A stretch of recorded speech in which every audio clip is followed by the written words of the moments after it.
to Mic Check Waifu Waifu.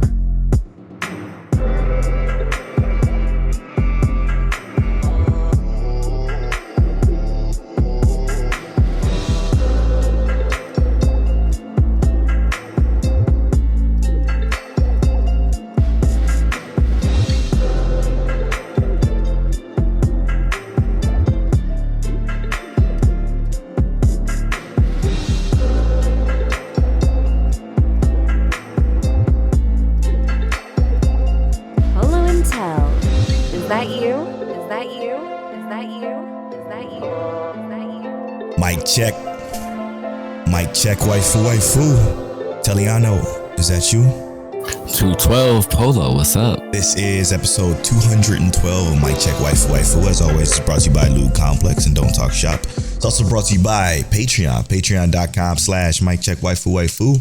Make sure you guys check out patreon.com/Mic Check Waifu to get early access to the video versions of the podcast, to get access to the Patreon exclusive podcast, The After Story. The After Story is coming back next week, by the way. Sorry, couldn't do it this week. I had a lot of stuff going on, but it's coming back next week. We got a good episode for you, so come back for that. Also get early access to, get exclusive access to our trailers, our watch-alongs, our read-alongs, all that good stuff over there on patreon.com/Mic Check Waifu. Over on Mic Check Waifu's Patreon, you can become a producer like Dre the Goat G, Johnny from Show Go High, Kid the Pro from Chaotic Culture Podcast, and Show Go High. Explicitly, Monique Williams, Nachi, and Saphir, thank you so much for producing this and many other episodes of the podcast. We truly appreciate you for supporting us at that weeb tier. We couldn't do it without y'all. Thank y'all so very much. It means the world to us. And shout out to all of our other Patreon supporters, for real. Like, every bit helps. Truly appreciate you. Truly. Man. Mic Check Waifu is the anime podcast. Is brought to you every Tuesday at 9:30 a.m. CDT, where we bring you anime topics from the anime season. We talk the anime season, and we also talk spoilers, talking in the second half of the show after a nice tune picked by yours truly. This is a fun episode.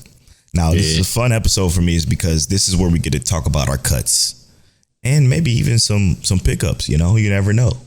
You never know what we find. But this is the cutting room floor view. Ooh, that's the name of this episode. The cutting room floor for the summer.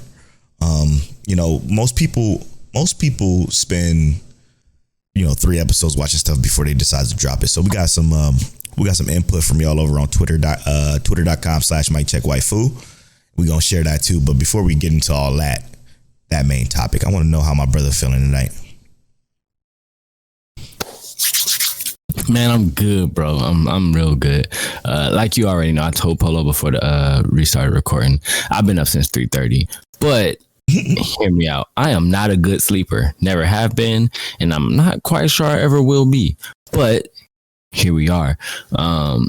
It's an exciting week for me. My mother's birthday is coming up, and she will be landing in Houston on her birthday. And we get to, hang out with my mom, my dad. The kids gonna be here, hanging out with their grandparents. It's gonna be so much fun. So it's a really good week for me. I'm super excited. You got anything big planned? She want to go to Turkey Leg Hut and the Candy Museum. Yeah. Sounds expensive. You know how she do. She don't land nowhere. Last time she was here, she went to the mall, Galleria. Oh shit. Yes. And just was like, I'm waiting the line to go into I can't remember if it's Gucci or Louis Vuitton or whatever. Just waited in line. She got in, come out with like 3 bags. I'm like, Ma, come on. But it's what she do. It's what she deserve it. She got to this point doing what she do. So she worked hard and earned it. Yep. True that. But yeah, it's beautiful. I'm excited. How you doing, Polo? What's up? Man, I've been having fun streaming again, man. It's been a good time. Had to take a break, obviously, for some personal things, but y'all gonna learn about that on the after story. So make sure, again, you support us on Patreon, patreon.com/Mic Check Waifu. But yeah, man, it's good, man. I'm doing real good.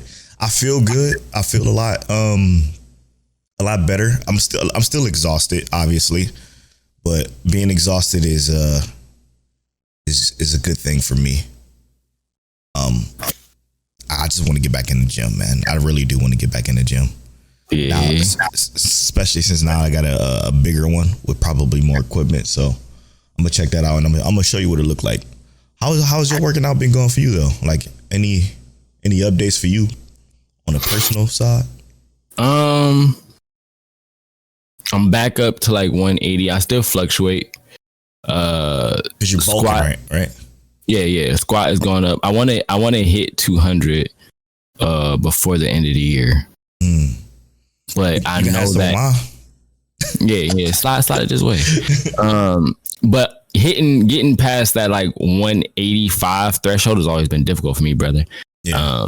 Once I hit 185, it's like a struggle. And if I was strictly just focusing on legs, I know I can hit 200. I'm pretty sure I can hit 200 if I was just focusing on legs. But when I want to do 200, I want a good upper body, a good lower body. It's hard for me because my legs gain weight super easy. It's just the upper body I'm working on. So it's just switching up the formula, making sure I'm putting my body to the right kind of stress. Yeah, man. I can't wait to start giving those workouts again because I'm like when I show you what's in there, I hope it's gonna be great. But for the treadmill at work. Right, bro? How irritating! It's so annoying, bro. Oh, that was so annoying. But I mean, we here. It's different. We don't see where it goes. But I'm ready to like start going places.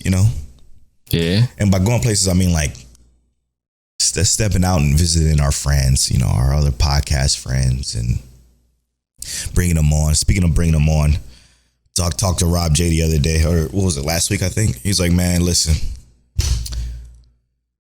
Nier Automata got another core. So instead of just waiting for us to have Rob J on for the review of Nier Automata, we're going to have him on something else. Fuck it. We're going to figure out a way to get him here. The problem with it is, like, I love Nier. Nier has been great, but it's just the delay. And then the fact that the delay, they decided to bring out all episodes, but it's only the first core. Like, I'm just ready to watch it all at this point. You know what I'm saying? I'm going to wait until it's done. It's going to tie into the episode's topic real nice, but I want to get Rob in here on something. You know what I'm saying? And I have to wait, 7 months? Yeah, that, because hear me out, that's also a headache and a pain in the tailbone. But we definitely we gotta get sit down and talk and figure out what we want to slide him in on. Yeah, because if y'all don't know, if y'all are newer listeners to Mike Check Waifu, the way we do guests is it's kind of a big deal. It's always been a big deal to us to have guests on because we feel like we have a cadence that's kind of really good, and to bring somebody on, we have to make sure it's the right time. Like, for example, a couple of reviews we had was Made in Abyss. Our friends over at Blandame Podcast joined us for a Made in Abyss review, and they watched it the same time we did. And it was a super smooth dichotomy between unbothered Mike and Sine, and it was smooth. It was great. And then JJK, we know a JJK guy. For JJK, we had Noxy PM from Project Manga. It was another dope episode, super dope episode. So we like to bring people on when we feel like it fits for them. But for Rob J, and this is no offense to anybody else, Rob J, I feel like can fit on just about anything. So we'll figure out a good topic to have him on for, because I think it'll be easy to fit him in here and to talk to him about, just shoot the shit about whatever. Okay. So I'm looking forward to that. Speaking of like past episodes, shout out to Christian, our boy Christian. He gave us some timestamps, and one of the timestamps kind of got me going. It was from episode. This is his tweet to us at Mike Check Waifu on Twitter. He says episode 62, 38:10 to 38:56. Comparing this to the season now, and how do you feel about the storytelling? And now what that timestamp was referring to was Bleach. It was during when we did our rewatches or a watch along series where we would watch older shows and kind of like, just talk about it every week. So this is how Bleach Talk formed. So during that conversation, I was talking about how Bleach always have situations to where characters always come close to dying, but they never die. Yeah. And it never bothered me. You know what I'm saying? It never bothered me the fact that it was like super plot armor heavy when it came to like major characters. And that was me talking I was talking about how this going down in this time machine was crazy because I never watched all of Bleach back in the day because I was doing other stuff. I talked about this in that episode 62, which was years ago. I talked about it then, and I used to do like party promoting in my late high school career when Bleach would come on Toonami all the time, and while everybody was watching Bleach, I was out fucking just clubbing, just out and about, and so I never really got to see all of Bleach. So when we did that watch along a couple of years back, I was talking about why I was like, one of the things I said was like, why ain't nobody tell me Aizen was a demon? Because spoiler alert, Aizen's a demon. Wholeheartedly. This was before I knew about the betrayals and how much of this he actually planned. It was about all of that. But to look at me talk about Bleach and gush over it then compared to what I'm feeling now with this Bleach, speaking of Bleach talk, I guess we can have that right here. So spoilers for 1,000 Year Blood War arc. Nah, I'm not going to spoil anything. But just comparing the storytelling to then to now, I will say that this has been some of the most special evolution of a series that I've seen probably since the transformation of Naruto, from Naruto to Shippuden and what he did in that great ninja war and how people like needed him and relied on him from him being that shunned kid from back in the day. Like that transformation to me was so special. This Bleach one, I guess the gradual change in the dichotomy of this world fucked me up, bro. It was just incredible. I kind of feel like the storytelling currently is swifter, more fast paced now. Yes, stronger to the point. I guess it has to be, because we also know that attention spans were better back then. That's true. So they kind of they can't pussyfoot around. Yeah. But Bleach is amazing. And to be fair, even though you were out clubbing and I wasn't, I did not watch Bleach either. even though I loved Bleach, like I watched all the stuff of Bleach that people talked about. And and that's also, let me think about it.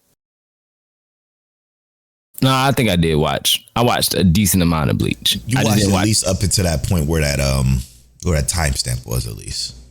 Yeah, but the thing is that the evolution of this series, and it's crazy because you think about this is damn near a 20-year-old series. Mm-hmm. The evolution of this series has not failed us in the slightest, man. It's amazing to even think about that when we first started that watch along, and we were so engrossed in that storytelling. Yes.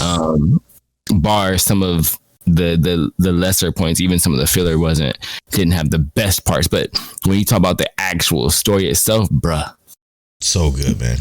Yeah, Bleach really gave us some good memories to fall back on. Yeah, as far as thinking about it now and after watching the most recent episode, and again, I'm not going to spoil anything, so don't worry, but the most recent episode was episode 3 of the separation of the 1,000 Year Blood War arc. It still does pretty much the same thing. When you think people are, except for obviously the one we know that's gone, but right. When you think people are actually getting blown back, it's a little plotty army, a little plot armor thrown on there, And I feel like I said I predicted this. And it don't bother me, man. It don't bother me. It don't bother me at all. And hear me out, because let's also be real. Bleach is extremely predictable, but the show is amazing, bro. It's a great show. Yeah. It's pure entertainment. It's like, and you know what's ironic about it is that like it satiates that meathead side of you, while also satiating that like clever storyteller. Yes. Because even though it is, like I said, predictable, there is a lot of good execution in how the story is told. So you can't even fault it there. So yeah, Bleach is crazy. It's unbelievable. It's unbelievable how good it is. But shout out to you, Kristen, for going through and checking out those older episodes. I don't know how you do it, because the difference between us then and us now is astronomical. Yeah, if you will. We got the plot now. We got the plot now. Shout out to another one that does the same thing. Our boy Simi Sensei. He says in episode 170, in response to episode 174, he says, "I'm not lost. I'm just here watching the episodes whenever I get the opportunity." And in 174, I mentioned, I'm like, Simi Sensei is kind of lost way back down there, and probably like episode 112 or something. I mentioned something like that. I don't remember the exact term, obviously, because that was 50 some odd episodes ago, or almost 50 episodes ago. But it's hilarious hearing him bring it up. And he also asks, Mike Check Waifu, I'm curious to see your final thoughts on Blue Lock. I don't think he got to the episode to where Blue Lock has ended yet. Yeah. But I'm gonna just remind him again in episode 212, since that's like in the late 170s. I'm gonna just say, he says, let me just get the full tweet. He says, "I'm curious to see what your final thoughts on Blue Lock of the Blue Lock season, and if King Teliano has convinced you to watch Ayoashi yet." And I responded and said, "No, he didn't convince me. Blue Lock is the reason for that." Yeah, and Ayoashi is leaps and bounds better, but it's still, I can't see Polo enjoying it, man. I can't even lie to you. He's not going to enjoy it. Even with the slice of life elements, it's not slice of life enough. And the soccer is, it gets very, what do they call it? It gets stagnant, because our main character keeps getting to those points where he's kind of uncertain of himself. And that shit gets irritating. Yeah, I'm cool on that. But he says, I was listening to the pod and I was like, damn, I feel like he should have watched it first, because it gives more slice of life feel for him. Yeah, I can't do it, man. I can't do it. All right. Speaking of that, man. Now, let's get to the main topic of the show, brother. This is the most, I would say, probably the most important time for the podcast for me, personally. Let me tell you why. Let me explain. The reason why this is the most important time of the podcast for me is because I think that cutting is healthy. Even though we're a seasonal anime podcast, I think cutting is healthy because of the simple fact is they're keeping up with 30 some odd shows a week. It's very hard. But not only that, it also gives us the opportunity to go back and check out other shows. For example, last season, because I had less on my plate, I was able to watch the Monogatari series. I'm still not finished with it. I'm just about almost done with that. And when I tell you I am so grateful that I watched that series, because again, I talk about this during those times, but fucking loved it, man. I'm still loving it. It's an absolute series that I've fallen in love with, that I truly, truly like, and like feel like I'm a part of that world now because I've watched so many different episodes of it. You know what I'm saying? Like it's spectacular, and it's all because we did the cut. And I think, what was that, last season or 2 seasons ago that happened? It was before the spring season, I think, is when you started. Okay, so that was 2 seasons ago, which makes sense, and because that season was very, very, very weak for anime. And well, the anime that was there was strong, but it was like only a few. But having the opportunity to do that is, oh my God, it's missed. I miss it. You know what I'm saying? I miss being able to just binge something. And hence why in this particular episode right now, I'm gonna start the cut talk and say cutting room floor, not necessarily a cutting room floor, but link click. I watched the first episode, fucking loved it. Obviously I fucking loved it. For one, I'm gonna say the intro, the best intro of the season by far, bar none. Not even close to anything. Just the intro starts off playing and it's normal and it's like a hip hoppy R&B song, and then it reverses because it's so fucking dope. It's an incredible intro, the best intro I've heard probably in like 3 seasons. The problem with the show is the way it's paced. It's incredible, but there's no way in hell I'm watching that week to week. Yep. I am stacking this motherfucker and I'm binging the rest of it. So I watched episode 1 of Link Click season 2, and I am not continuing. I am binging it. That's my executive decision with this one. So if you ever wanted to like talk about it week to week, I can't do it, bro. I need to watch this binge. And I entirely understand, because I rock with you entirely on that one. I have one that I watched previously that I stood very strong on, and I know Dad Needs to Talk podcast is probably gonna be a little disappointed when I say this. Sugar Apple Fairy Tale. I'm gonna watch it twice, right? And I said I'm gonna watch it twice because I'm gonna watch it when it hits 6 episodes, and I'm gonna watch it when it hits 12. A split binge. Because I've kind of decided that I know you're not gonna watch it. And I kind of decided for the podcast, it would be cool to just kind of get 6 episodes out the way, talk about what we got to halfway through it, then just finish it up. So I'm not going to watch it week to week. And part of that is because I do just enjoy it overall. It is a very palate cleansing anime. There is some tension in there and whatnot, but it's a very palate cleansing anime. I do enjoy it, and I can't really see myself putting it over some of this other stuff for certain reasons of like it's just hype or excitement and that kind of stuff. But yeah, I'm not gonna binge it or I'm not gonna watch it week to week this season. Definitely gonna do the split. Pretty good, man. Pretty good. You know what? You know what show that surprised me that I'm going to continue to watch week to week? What's that? Even though they do the cliffhanger thing too. But I don't care because I'm not. Maybe I don't care that much about this show, but I like it a lot. But I don't care about the cliffhangers because the cliffhangers are very. What's that show we watched last season? My Home Hero. My Home Hero. That's that bullshit. Yeah, Undead Murder Farce. I'm gonna watch this week to week. Now it's not like the cliffhangers aren't. It doesn't. They ain't My Home Hero bad. No, they not. They not My Home Hero bad. You're right. I don't feel the pressure. Like I don't feel like they're like trying to wind you up to. We gotta have you come back next week. We gotta have you see what happened next. It's not that. It's smooth. It's very tasteful. I guess is the word I'm looking for. Tasteful would probably be a good way of describing it. Very tasteful. Yeah. I feel like the way that they do the cliffhangers in this one is they let the cliffhanger, like, you know when the cliffhanger is almost coming, right? They almost kind of like build up the cliffhanger. I'm like, okay, there's a cliffhanger. And I was like, okay, I can take that because it's not like they just say, oh, boom, cliffhanger. Yep. I hate when they try and give you that excitement piece and then drop off the cliffhanger. But yeah, I agree with you on that one. Undead Murder Farce was one I did not expect to like, or even... To be honest, I didn't think I was gonna watch it until Tell mentioned it the day that it first came out. I'm like, oh, when he started talking about it, I'm like, okay, this is piqued my interest. I'm adding this to the list. Very good so far. The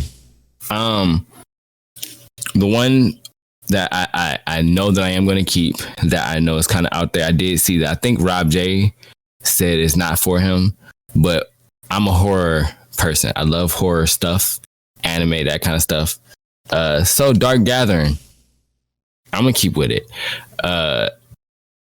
Now I will let me preface it with this though. I'm gonna preface this with this. I'm not sure if I'm gonna watch all the way through because I really only need like one really bad episode to be like, okay. This is not it, but it does have some very, very interesting parts. I just need to see where it's going to go. If it becomes that, or it stays with the whole monster or spirit of the week kind of thing, where almost like Inspector kind of went down that route in the second season. Yeah. I will be irritated. I'm not even gonna lie to you. I will not watch it because Inspector really I'm not gonna say the Inspector was bad. It just kind of disappointed me with that kind of approach. So yeah. Rob J tweeted at us just like you can. He says, "My Tiny Senpai, I like it, but I'm gonna wait for it to be done and dubbed. Dark Gathering horror anime just ain't for me. I'm sure people love Lindell."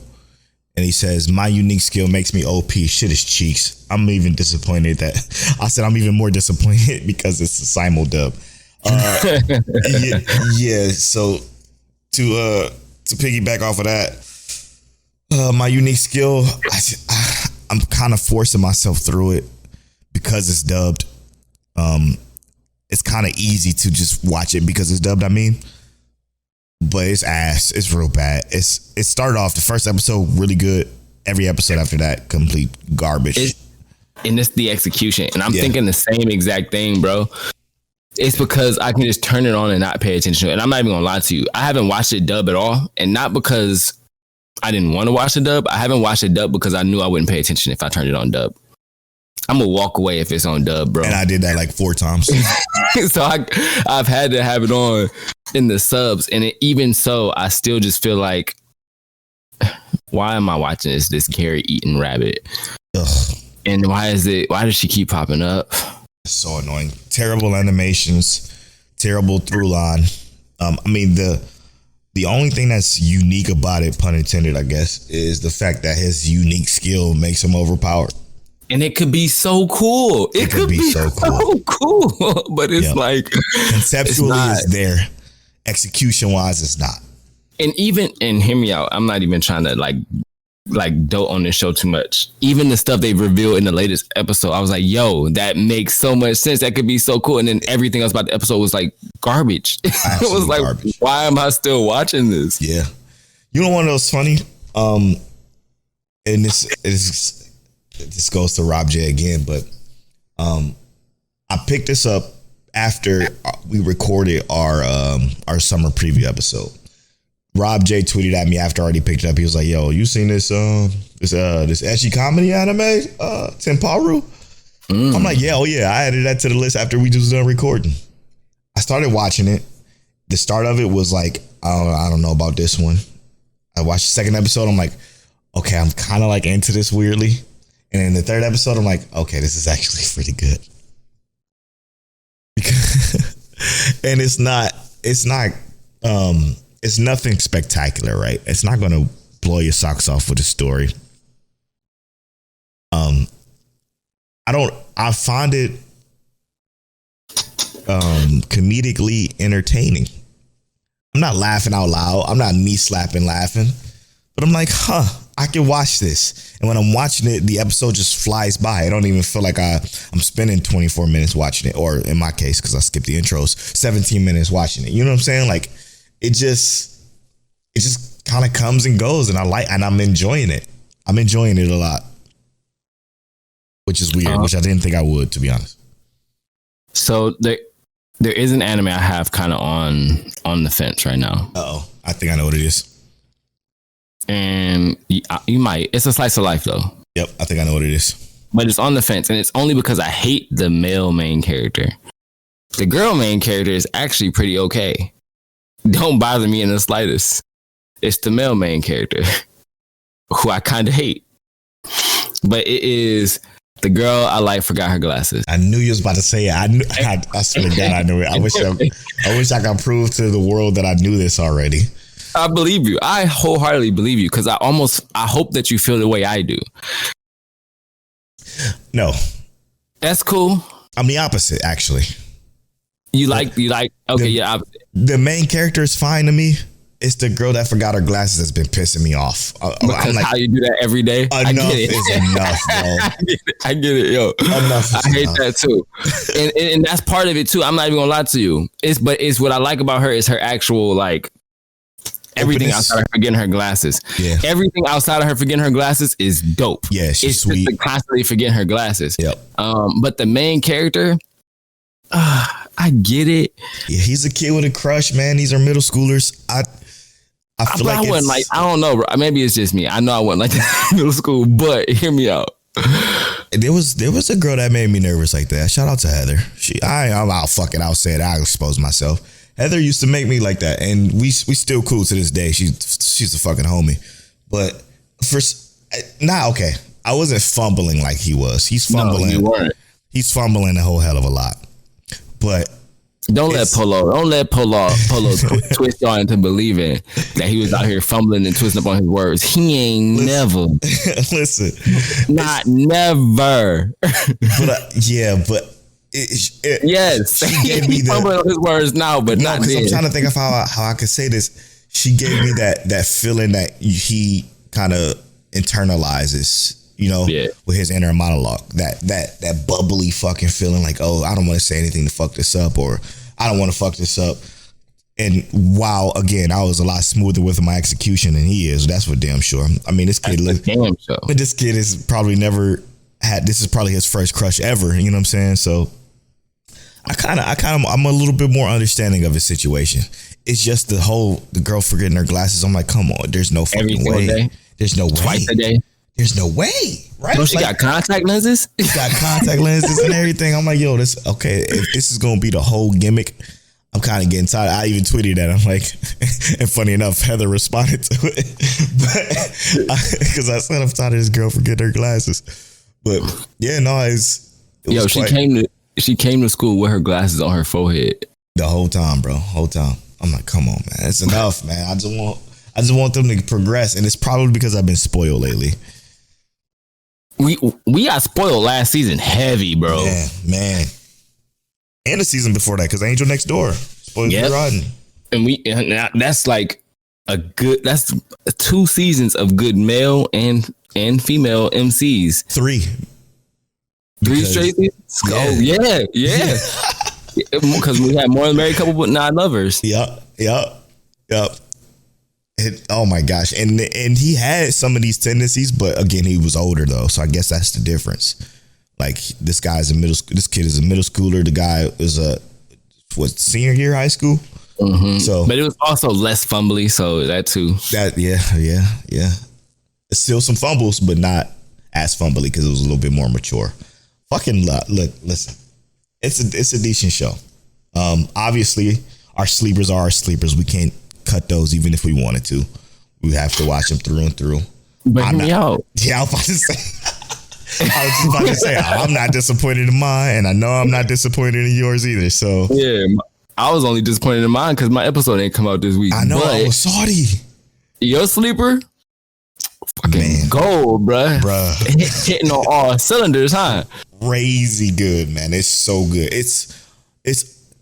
It's my team romantic comedy snafu good. I keep saying it. I'm gonna say it every week. It's that good because this main character is special, and I fucking love the whole concept of this. The dialogue with the sister was hilariously kind of like but also yes. It was good. And the fact that his whole gimmick of I'm gonna chill, I gotta chill, and he think it's for her sake, but I mean if she can't speak up, exactly. It's mostly for his sake. But if she can't speak up, then she gonna lose him. He tried. Constantly was denied. So fuck it, keep it moving. That's probably I relate to it so fucking much, bro. I'm telling you, I relate to it so much. It's so good. It's too good.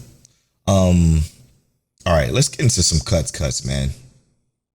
I'm obviously my OP skill makes me whatever the fuck we cutting that.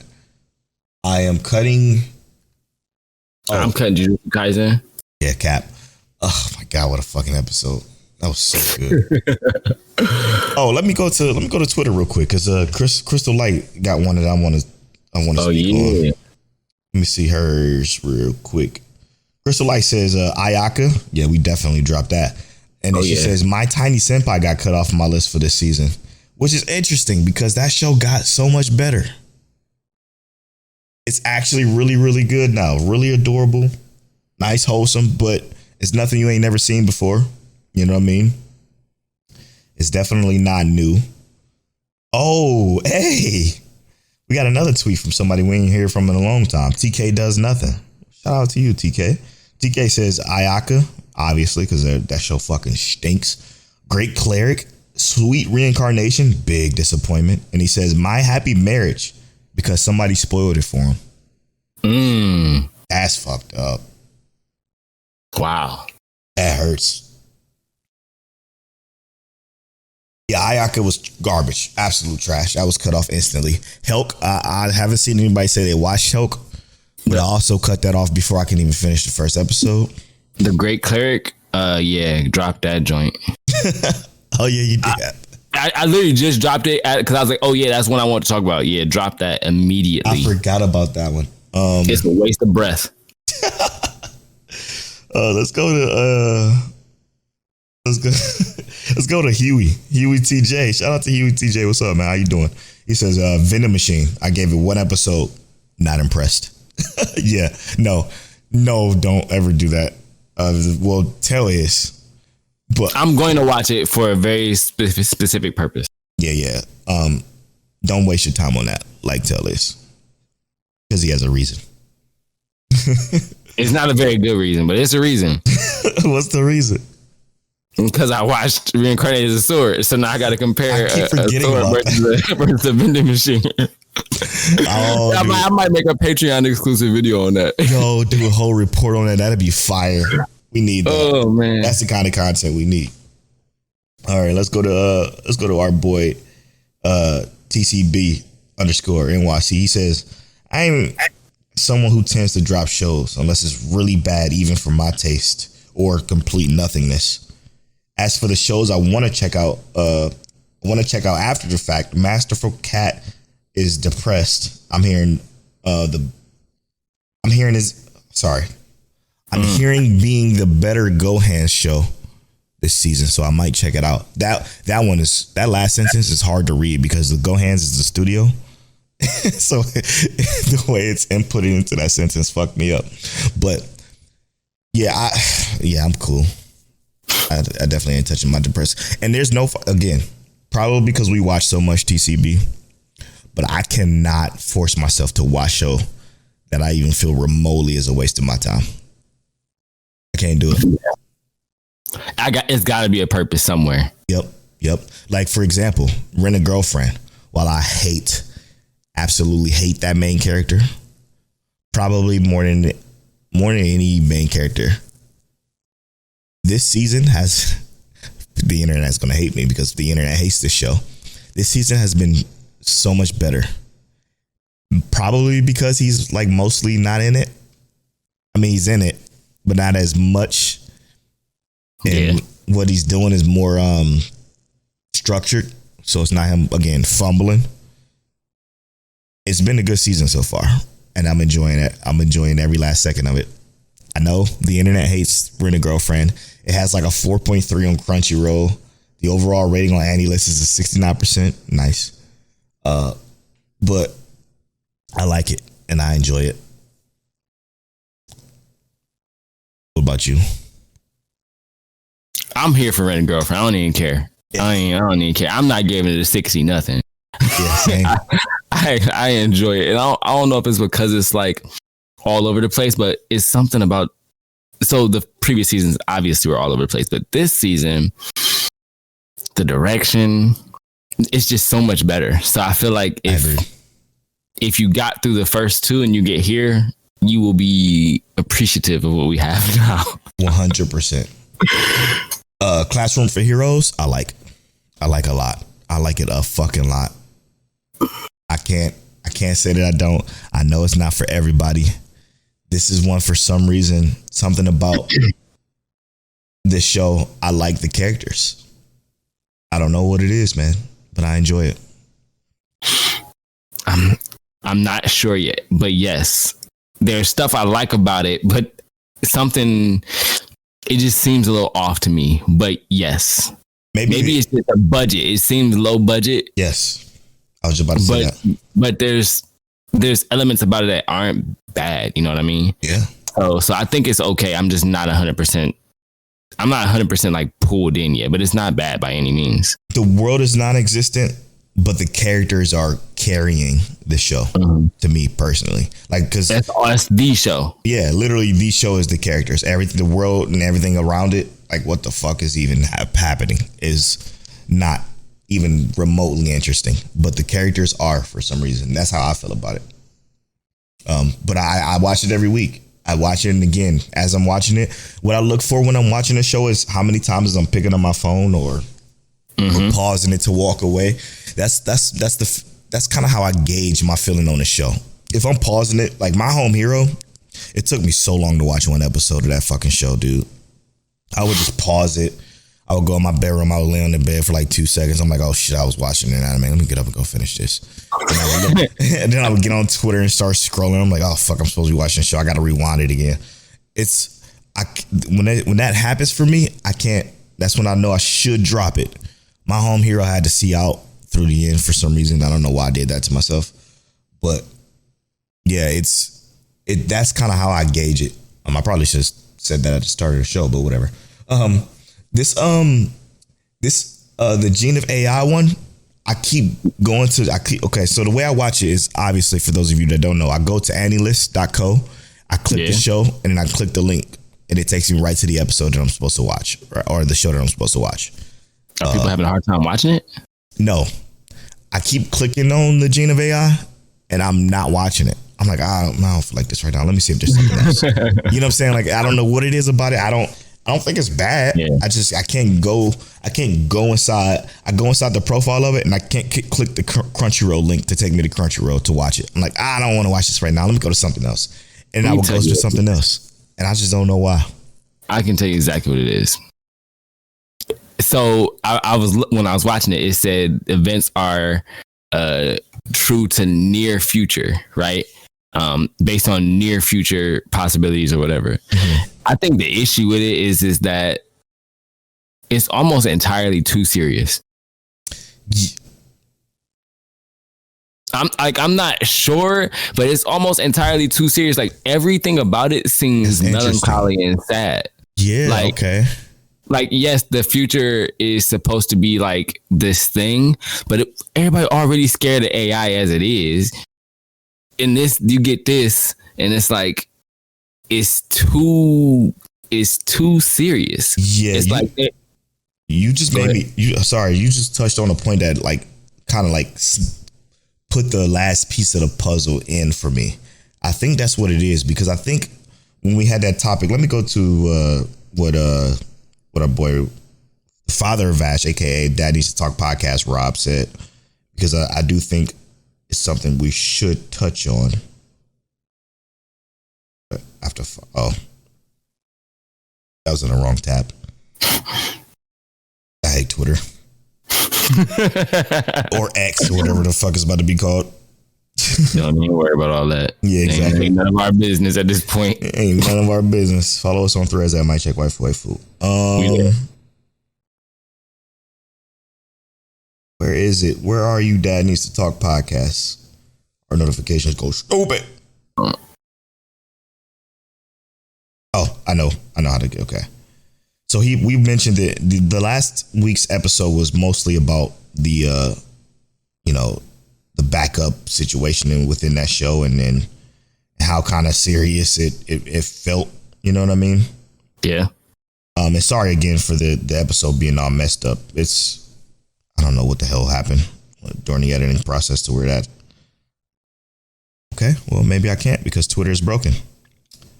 All right, well, never mind. I would wanted to get to what Father of Vash said, but yeah, I think that's it, man. I think the show just takes itself too serious. Yeah, and it's a serious topic, but I don't know, man. Every episode ain't got to be sad. Like, if they gave us like an episode where like things seem cool and then let it devolve into the sadness, I feel like that would be better. It's almost like they beating us over the head with the melancholy. They beating us over the head with it.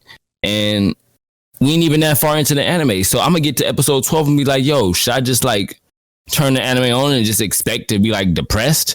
That's interesting, bro. Because maybe mentally, because I only watched that first episode. So every time I go to turn it on, it's maybe because it's like, I don't want to really see this right now. I don't really want to see the whole depressing story deal, because it's kind of, it feels like it'll be built like an anthology, right? Like it's just a bunch of different smaller stories week to week that are terribly sad, kind of like Black Mirror or some shit like that. And I'm not in the mood. I would rather go watch Zom 100 100 times because that fucking show is dope. I'm telling you. I'd rather watch Temparu because that show is funny. Oh my gosh. Or Jobless Reincarnation because that shit is good, bro. It's so good. That might hit my top 10. Jobless Reincarnation is insane. Yeah. It's so good. What's the show that kind of like came out of nowhere that everybody's rocking with right now? Reign of the Seven Spellblades. I like this again. Feels just like Classroom of the Heroes for me, but the difference is the world is more interesting. Yeah, and the characters are dope. It's more streamlined. Yeah. So yes, but what's funny is that they still kind of have the same editing style though, where they kind of skip it around a little bit. Yeah, it feels a little disjointed, a little weird. But I don't know. Maybe it's because the world is more interesting that I don't care about that editing as much as I did do in Classroom for Heroes. But the fucking characters are extremely dope, man. Every last one of them, the friend group is dope. I like a lot. I have to agree with that. Reign of the Seven Spellblades was significantly better in my opinion. I know you like Classroom of Heroes, but the Classroom of Heroes episode, I was like, I get the emotional impact, but this one just seems like, I don't know, it's giving us that shonen bag for sure. Yeah. But I definitely see the progress in my opinion. It's just like it's a little bit more forward and the world is just developed better. Exactly. So yeah, everything you said is on point. It's that forward progress that's much more interesting. I agree with that. What's your take on Liar Liar? Are you feeling better about it?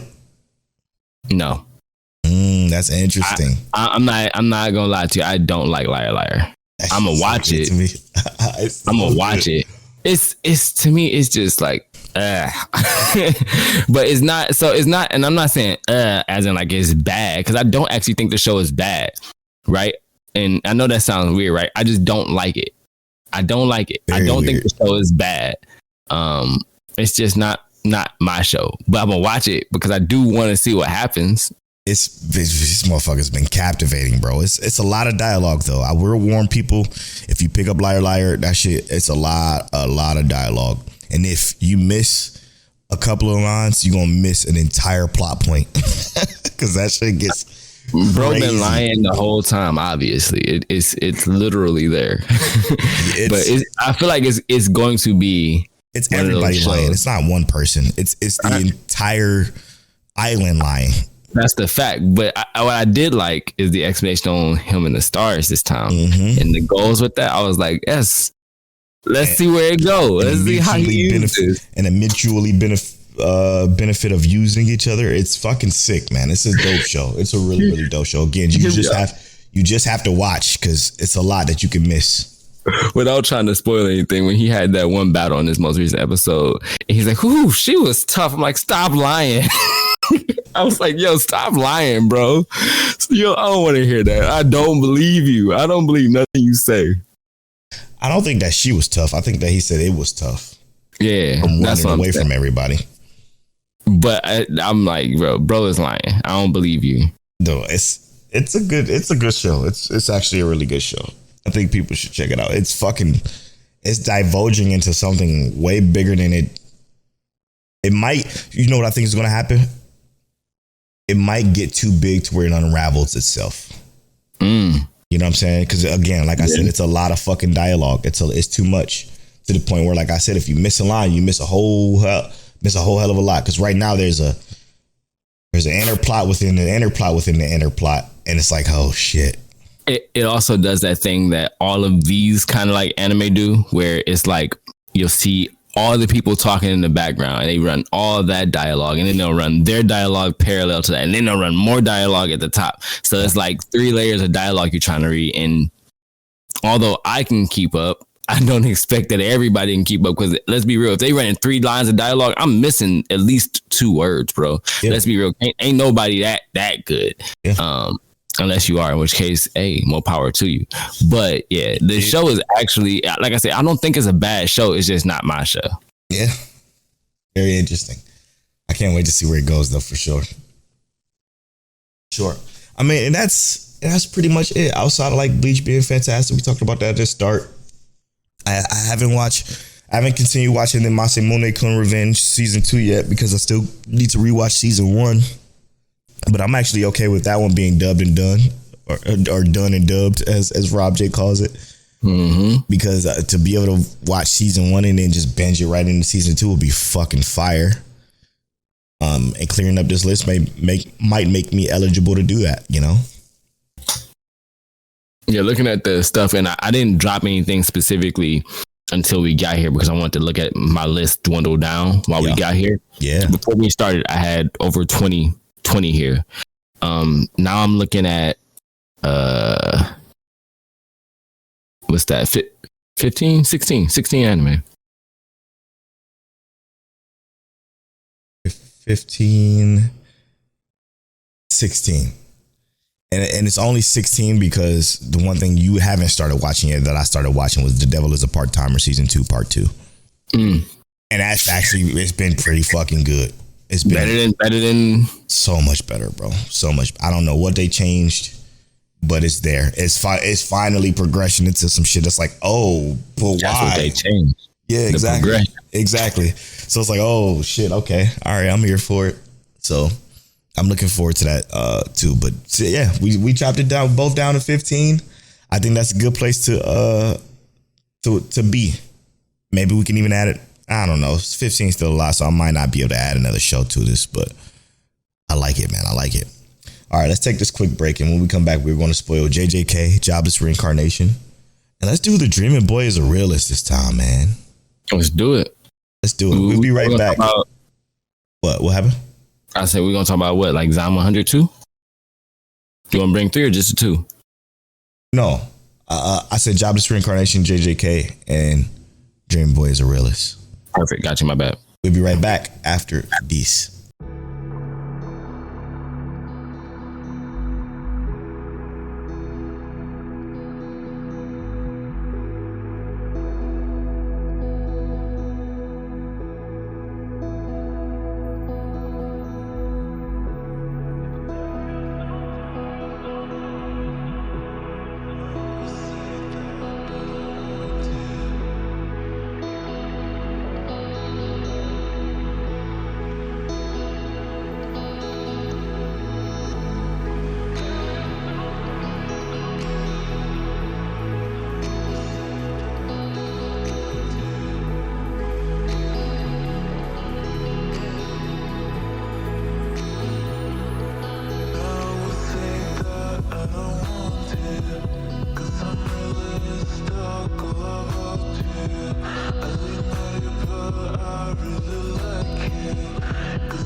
And welcome back to episode 212 of Mic Check Waifu Waifu. We're about to spoil JJK, Jobless Reincarnation, and Dream Boy is a realist. We decided to switch up the list a little bit. Starting off with whoa, I'm hearing myself echo. Starting off with JJK, bro. Again, we saw this already in the manga. But when I tell you this soundtrack, man, it kills me every single time. It's so good. Yeah, it obviously it sounds amazing. It gets you into everything. Like even like the beach scene, how they handle the audio in general on this show is just far above average. Far above average. Like it is. This is top tier audio for an anime. Do you think people watching JJK who haven't read it, do they think like this is? There's no way they can think this is the now, right? No, it wouldn't make sense if it was now. Because why would Gojo just be walking around with regular sunglasses on? Yeah, and in this high school get up. Yes, because I was just thinking, I'm like, man, are people confused? He even looked a little wider. He looked a little wider in the later season or the previous. Because he's grown. Like, I was just thinking about that for some reason. I'm like, man, I hope people aren't confused, because it's like, again, because we read it, because we got more context to this particular situation. Dude, when I read it, and Rinka, is that her name? Rio, whatever her name is. When she got popped by the gun, my jaw dropped when I read it. So when it happened again, my jaw still dropped, even though I knew what was happening. I was like, yo. I'm like, oh shit, man. I listen. What does he do? Megumi's dad. Well, how does he move that way? It was just fire to see. You know how heavenly restrictions work. Heavenly blessings, or blessings, not heavenly restrictions. He was just fire, man. He's absolutely a demon that I wouldn't be caught dead with.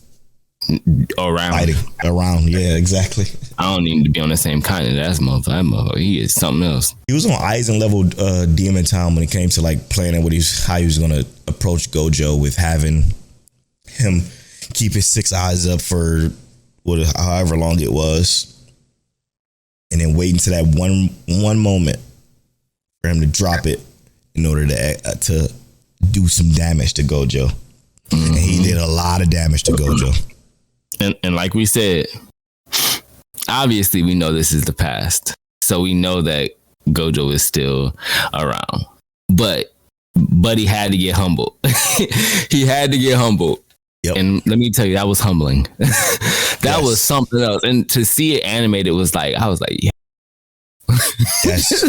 He just did him dirty. You know how the Attack on Titan fans talk about the rumbling?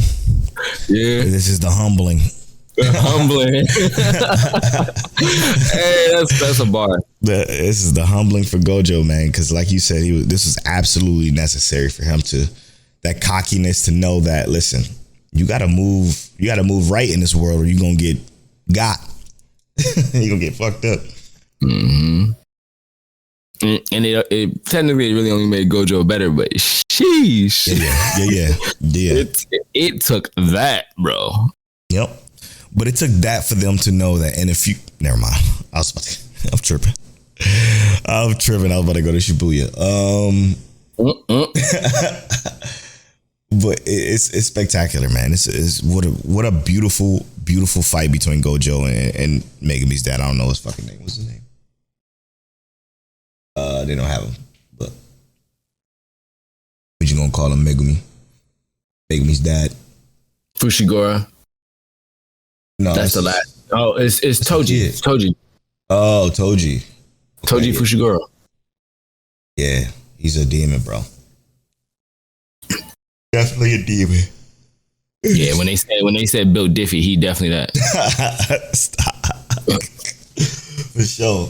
All right, so we can't really do any gut checks because we know what's gonna happen next, but I feel like it's this. I don't know that. What you think gonna happen? That's cap. This execution of this particular arc has been absolutely astonishing. Very, very nice to look at. I knew I was missing something. Okay. Yeah, but yeah, it's been spectacular. Mappa, it's like Mappa plays favorites. Yeah, and you can most certainly tell. I do have a question. Yeah. Not since it's a gut check, but like since we can't really do a gut check. If you were watching this and I mean, technically you read it for the first time, you feel like this humanized the situation? Like that made Gojo, and we know the significance of Gojo, but that made like everybody. It didn't matter. It almost feels like it don't matter who it is in this show at this point. When you see this, because we know this is past Gojo, right? Yeah, so like this won't quite exactly work the same way, but it humanized the situation of like anybody can get it. Yes. Like with the right circumstances, the right preparation, the right person, almost anybody in this show can get it. And I loved how that felt watching this. Yeah. In this particular situation, what it was for me, it was the humbling was how can I say this? In the future, it made me understand why what happened in the future happened because of what happened in the past, right? Because of the humbling made Gojo who he is today, i.e. quote, today, it made me, like, I didn't appreciate it as much. This is hard to talk about without going into spoilers, but of the future, but it had me, I didn't appreciate this particular flashback until the incident happened. That's all I'm gonna say about that. You know, when the incident happened, I'm like, oh, so now when that happened back then, I get it now because it's nothing else you could really do, you know? You know, sorry to talk in circles for those of you who didn't read JJK or haven't read it or don't know what we're talking about, but that's just about as far as I'm gonna go without going deeper. You could really do. Yeah, because it's a fact. Yeah, it's nothing you can really do. So you have to do something like that. And now I'm like, oh shit, now I get why, you know, the humbling was so important. Because during the humbling, I hated Gojo, obviously, which was intended. Not hated him, but it's like he got on my fucking nerves, you know? He was the Sasuke that was going through his angst phase, you know? And I like, bro, just you can get fucked up, you know. Still better. 100 billion times better. Yeah, he can still get fucked up. Yeah, exactly. Don't get it twisted, buddy. Right. And then when the future happened, I'm like, oh well, never mind, you know. All right, let's move on before I go into fucking spoilers because I just want to talk about it so bad. Moving on. Jobless reincarnation. Seriously, this is gonna hit my top 10. I feel so happy, and Rob isn't gonna hear this because he turned this part off because he's binging Jobless. But I feel so happy for Rob because he's going to be able to binge it and to just see all of this play out all the way through. And I'm jealous. I'm fucking jealous because I'm the cliffhanger, bro. These episodes fly by. The episodes, I swear to God, feel like 10 minutes long. And it's literally a full 24 minutes because they don't have an intro. They don't have an outro, really. It's a full 24-minute show, but it feels like it's 10 minutes because it's just that fucking captivating. And I'm only going to disagree with you on this real quick, right? Because I do think the show is entirely captivating. It did not feel like 10 minutes to me. it felt like I was sitting there salty with Rudy. I was sitting there like, So the episode was long for you? not long. It just was like, She went by so fast, man. I had to pause it for a minute. Like, get your licks in, Rudy. Let me blood on the floor. Pause it. Let me. All right, play more blood, and it's just a lot of it felt like you should have been did that. I was ready for that, Rudy. I was ready for that, and it makes sense with all because he's built up trauma. He is nothing but a walking ball of trauma, right? Like. Yeah. That's trauma what he is from his last life to this one. Like, yeah, it started off smooth, but now we here. Yep. And it's like everything I feel like I said before stands, right? Like, these people have no idea how ridiculous Rudius actually is. But in that, like, supreme power, right? Like, in that ridiculous amount of power that he has, he also knows how weak he is.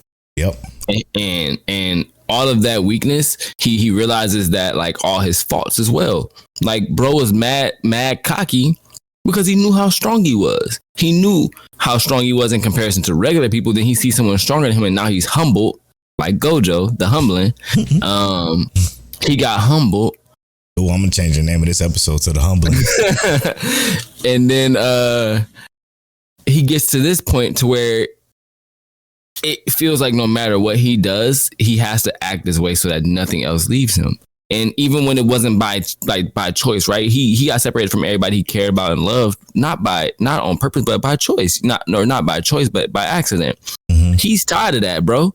That man is emotionally destroyed because he can't hold on to no one, whether it be intentional or accidental.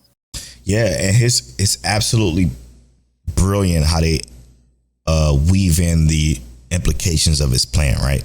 His plan is to get as famous as possible so the name can be spread around, because there's no way he's going to be able to find his mother otherwise. Because they try to, his dad sent out the strongest searchers he could possibly find to find his wife, aka Rudius' mother, and got nothing. So if they can't find it, there's no way in hell Rudy by himself with no heirs, no Rugert, would ever find his mom. So the best thing for them to do is to put out the call. So he had to put on that. He had to save face. He had to pretend to be this extremely strong and get his name out there, so people would be like, "Hey, did you see Rudius? What they call him?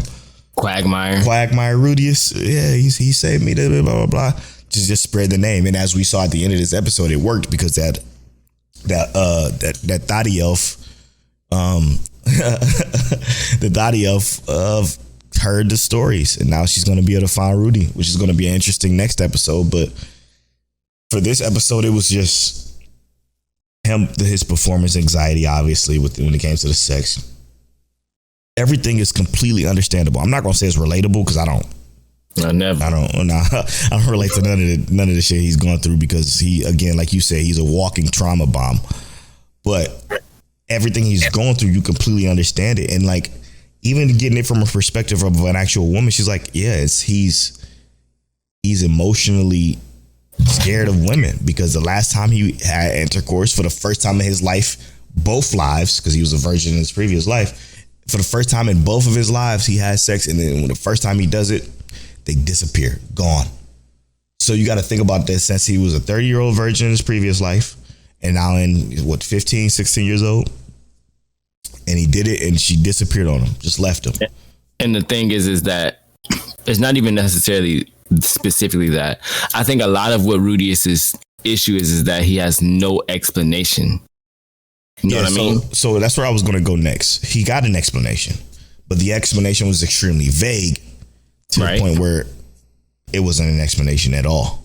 Right. And it's because what's so fucking crazy is that the explanation was given, it was vague only because she just learned how to write. So it's like, it's a huge conundrum of misunderstandings that is fucked. Yeah. It's fucked up. It's a fucked up situation. And that's why it's so heartbreaking for me as a viewer watching from a distance, knowing that this is all a huge misunderstanding. It's a game of telephone. She doing doing this for him, but she couldn't say that because she can only word a few words. So it's like, what do we do? What do you do here in this particular situation?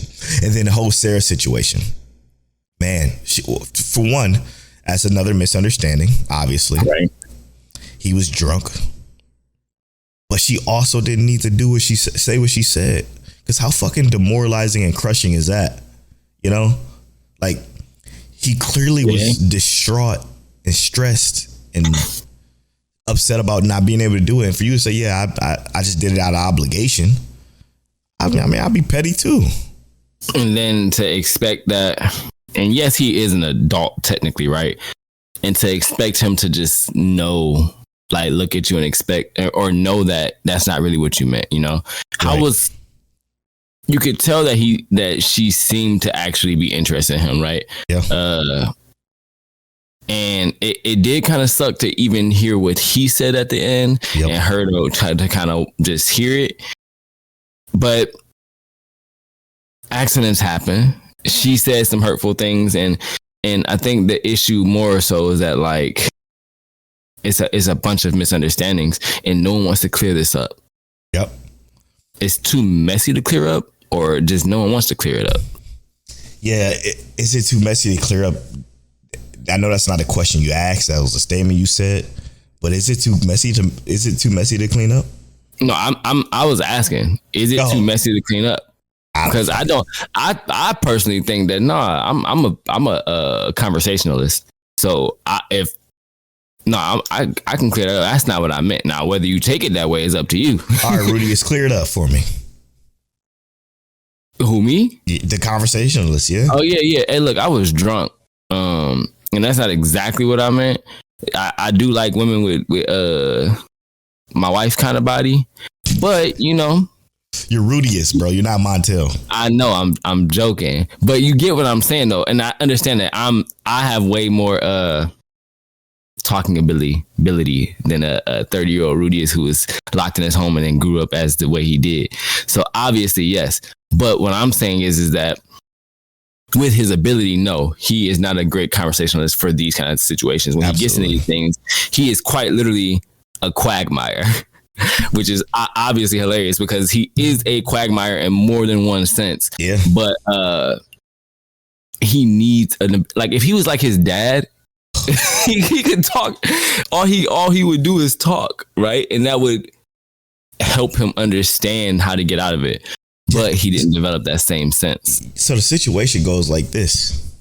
He says these things he's drunk, obviously, but he also says it in a way of trying to make himself feel better about the whole underperforming situation, right. You know?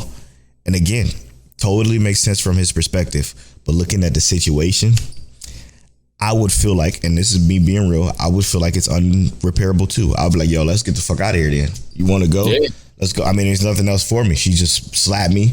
Even the Counter Arrows leader was like, yeah, you went too far. And I'm like, obviously I know that. So let's get the fuck out. Let's go. And I was saying, that's not what I'm saying. I'm not saying it's repairable. I'm just saying clear the air, because if you say what you actually like feel and mean and what you're actually thinking, right? It's not up to you to decide what the other person is going to do. You know what I mean? Right. You can say, look, that's not what I mean. I actually really do like you, and I appreciate it all of whatever time, right? You don't have to ever talk to me again, because I do understand that this is an irreparable situation. Yes, this can't be repaired. Yes. But I just wanted to let you know that that's not what I wanted it to come across as, and I apologize for that. And then boom, disappear. You might never see her again. But let's say 10 years down the line, you grown, Rudy, you 15 or 25 years old or whatever at this point, and you see her again. She's like, oh yeah, what's up? You know what? It's water under the bridge. You know, you good, bro. And then y'all can just be cool or whatever. Yeah. That's what I'm saying. I'm not saying it got to be repaired now, because time will heal things that need to be healed. Yeah. That's what I'm saying. He don't have the ability to just converse and say, that's not what it was. He can't do. Him leaving was the right move for me, though, personally. It was. I agree. He needed to get up out of there, because straight up. He needed to spread his name too, also, like his intention was. Keep his objective going. I was just about to say that, yeah. All right, gut check. Where we going with the Thotty Elf? She gonna get there? She gonna make it? She gonna talk to him, or is he already gone?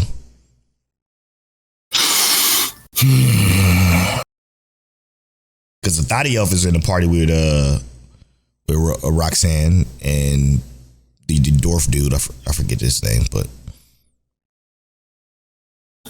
I think she got to though, right? who? She got to be able to get that conversation or talk or pass that information. Rudy left. I'm saying there's got to be some other way though, right? Yeah, she got the information that he's in that town. Rudy decided to leave that town to go to the labyrinth with the old boy. But what I'm saying is that the information, the fact that he at the labyrinth, the fact that they're going somewhere, is they're not just gonna go to the labyrinth and nobody knows. You know what I mean? Mm-hmm. So if someone's gonna know, and then that can happen. You know what I mean? She gonna go there, meet up with him. Yeah. Interesting, man. If I remember correctly, she's trying to find them for the dad, right? Yeah, I think that's still the situation. Yeah, so they haven't been able to communicate the fact that the dad has already reached him. Right. But hopefully she'll have some new information, you know what I mean? Right. And that's where I was going with that. Yeah, hopefully she does. This show is too good, man. As far as like just how deep it goes without being convoluted and messy and gross and just illegible, you know? I could definitely understand it. And it's one of the best shows ever.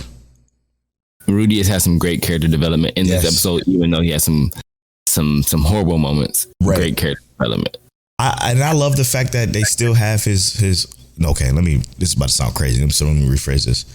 I love the fact that he's unapologetically him when it comes to his perversions because of his previous life and shit like that. Mm-hmm. I love that aspect of it, even though it's quite weird. Yeah, yes. I kind of detest it at the same time, you know what I mean? Because I'm not a big fan of the whole perversion shit. He being true to him, even though it's a weirdo activity. Exactly. Very much a weirdo activity. But it's good. All right, and last but not least, we can touch on this quickly, but The Dreaming Boy is a realist. My favorite show of the season, probably out. That's not returning, obviously. Super duper dumbfire. Yeah, man, this one was interesting because she was more. The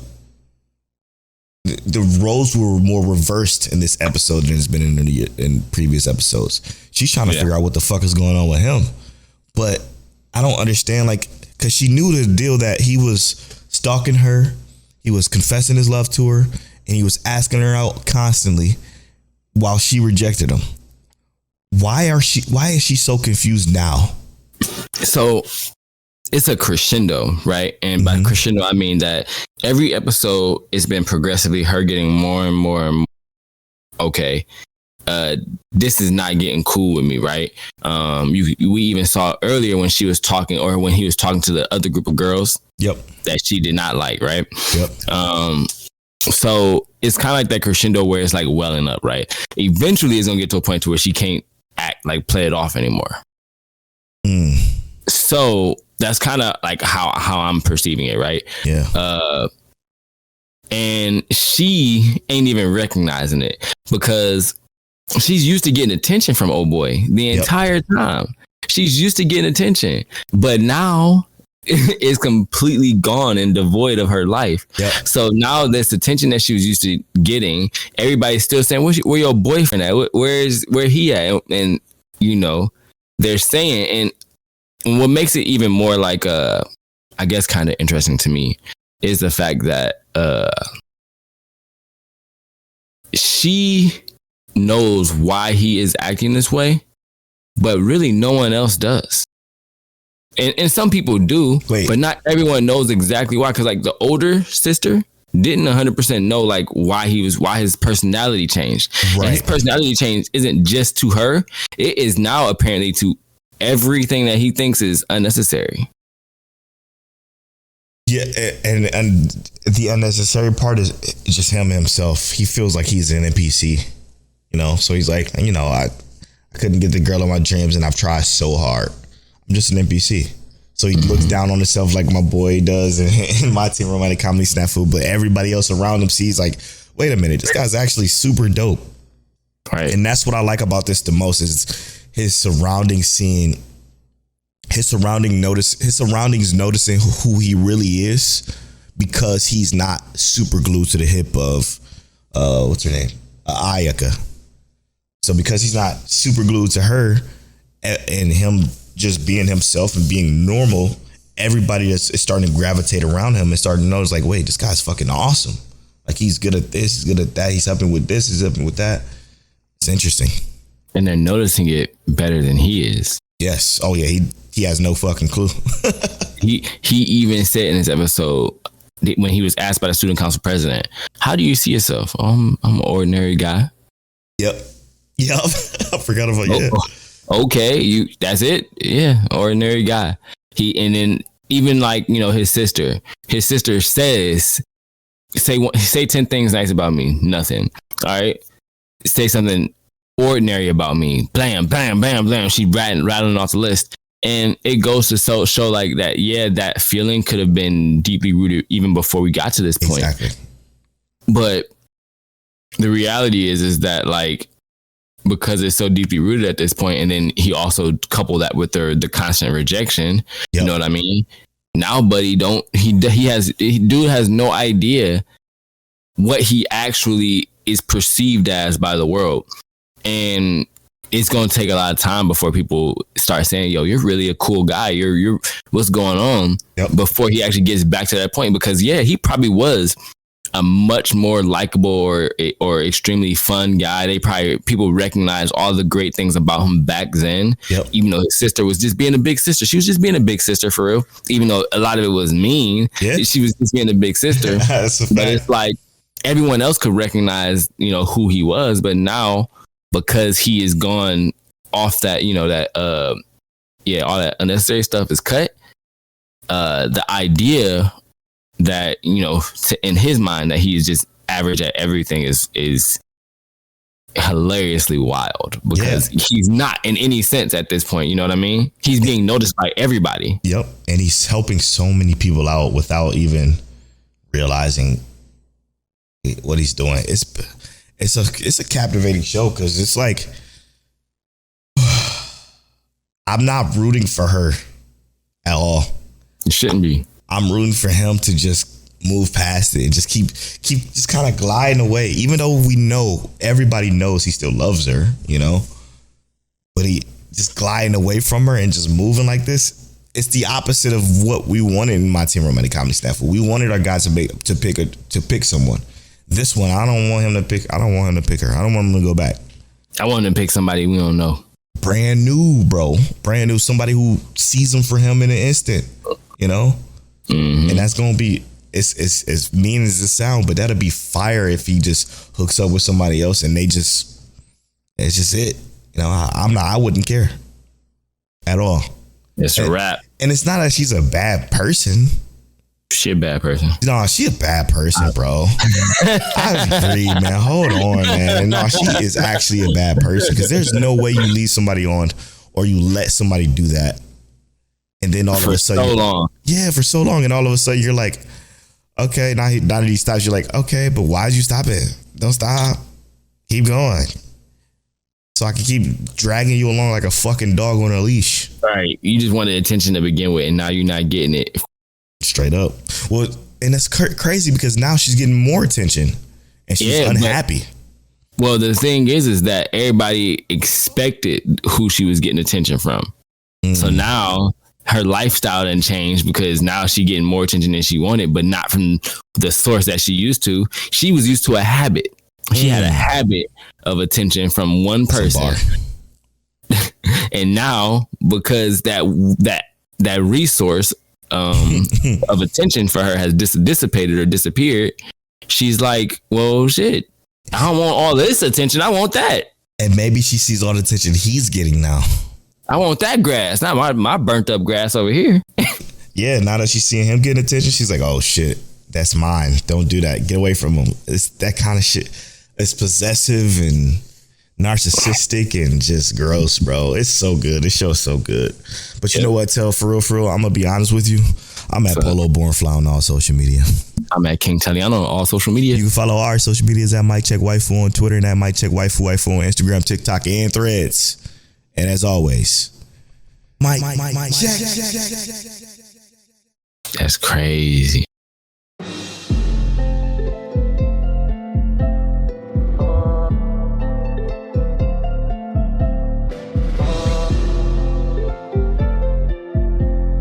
You're now tuned into Mic Check Waifu Waifu.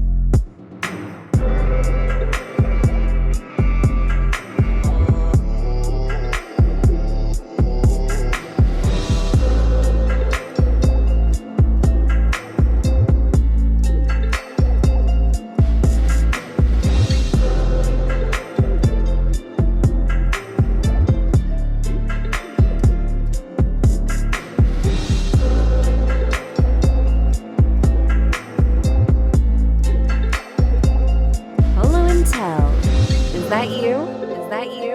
Is that you? Is that you?